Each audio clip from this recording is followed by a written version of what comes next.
पूर्व मुख्यमंत्री भूपेश बघेल के काफिले में हमले के बाद से ही लगातार राजनीति गरमाई हुई है। साथ ही कांग्रेस के कार्यकर्ता भिलाई थाना के घेराव के लिए पहुंचे थे, तब उनके ऊपर लाठीचार्ज की गई, जिससे मामला और गरमा चुका है। इसे लेकर कांग्रेस लगातार प्रदर्शन कर रही है। कांग्रेस भूपेश बघेल के काफिले पर हमला करने वालों पर और कांग्रेस कार्यकर्ताओं के ऊपर लाठीचार्ज करने वाले पुलिस अधिकारियों पर कार्रवाई की मांग कर रही है। इसी कड़ी में रायपुर में गुरुवार को शहर जिला कांग्रेस कमेटी के द्वारा विरोध प्रदर्शन जताते हुए मुख्यमंत्री विष्णुदेव साय और उप मुख्यमंत्री विजय शर्मा का पुतला दहन किया गया। साथ ही कार्रवाई ना होने तक और कानून व्यवस्था के ना सुधरने तक प्रदर्शन करते रहने की चेतावनी दी गई।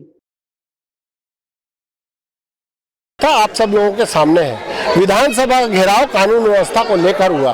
विगत दिनों हमारे पूर्व मुख्यमंत्री, हमारे प्रदेश के नेता भूपेश बघेल जी अपने निवास स्थान से लेकर दूसरे कार्यक्रम में जा रहे थे।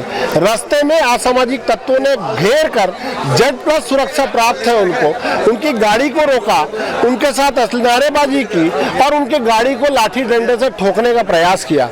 उनकी सुरक्षा को लेकर जब चूक हो रही है छत्तीसगढ़ के अंदर, अगर भूपेश बघेल जी सुरक्षित नहीं है तो छत्तीसगढ़ जैसे प्रदेश में कौन सुरक्षित है?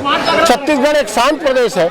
उनके खिलाफ कांग्रेसियों ने जब आंदोलन किया पुलिस प्रशासन के खिलाफ, तो वहां पर लाठी डंडे चार्ज किए गए और 150 लोगों के खिलाफ मामला दर्ज कर दिया गया है। विष्णुदेव साय जी तानाशाही में उतर कर आ गए हैं।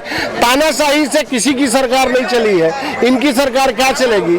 और ये तानाशाही ज्यादा दिन नहीं चलने वाली है।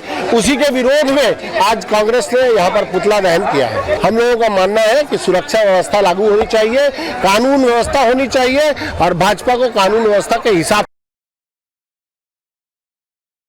रायपुर से राघवेंद्र पांडे की रिपोर्ट।